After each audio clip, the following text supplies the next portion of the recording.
Bonjour, je vais corriger l'exercice 4 du TD13. Donc c'est encore un petit exercice comme les trois premiers, hein.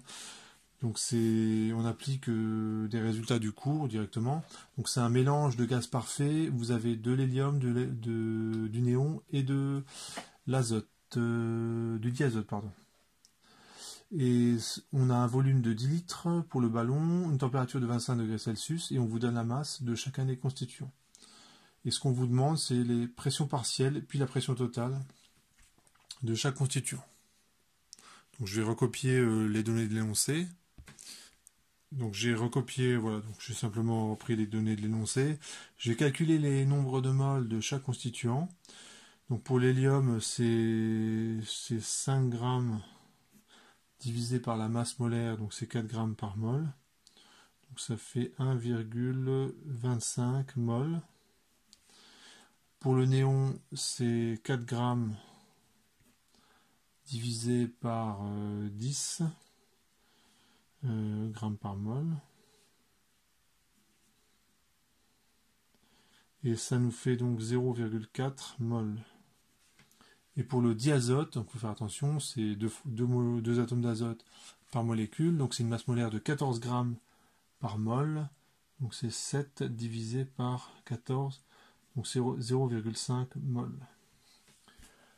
On va utiliser des résultats qu'on a déjà utilisés dans le cours de chimie qui peuvent se démontrer en fait simplement en disant que pour un gaz parfait, les entités s'ignorent les unes les autres. Donc le gaz parfait hélium, en fait, d'une certaine façon, ne sait pas qu'il y a aussi du néon et aussi du diazote. Et inversement pour le néon et pour le diazote. Et je dirais même qu'une molécule de diazote ne sait pas qu'il y a d'autres molécules de diazote aussi dans le récipient.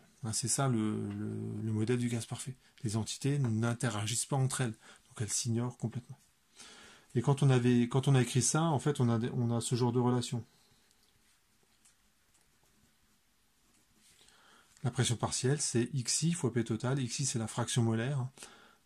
C'est le nombre de moles divisé par le nombre de moles total, nombre de moles total gazeuse. Et vous avez aussi pour chaque constituant cette relation. Chaque constituant occupe le volume V à la température T, PI fois V égale NI fois RT. Donc à partir de là, on peut calculer toutes les pressions partielles. Alors ça donne N de l'hélium, RT sur V. Et donc je vais faire l'application numérique et je vais faire la même chose pour le diazote et le néon.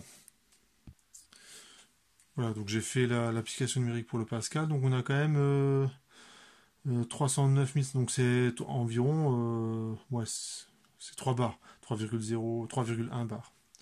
Je fais la même chose pour le néon et pour le diazote, donc je ne recopie pas cette formule-là, c'est la même. Je fais des applications numériques. Voilà, donc j'ai fait les applications numériques. Donc j'ai déjà toutes les pressions partielles. Et la pression totale, je peux sommer en fait, tout simplement. Ou bien je peux utiliser cette formule-là. Le plus simple encore, c'est de sommer. Donc la pression totale, c'est la pression d'hélium plus la pression de néon plus la pression de diazote. Et on fait l'application numérique. Voilà, j'ai fait l'application numérique et je trouve environ un peu plus que 5 bars. Voilà, donc c'est un petit exercice d'application du cours.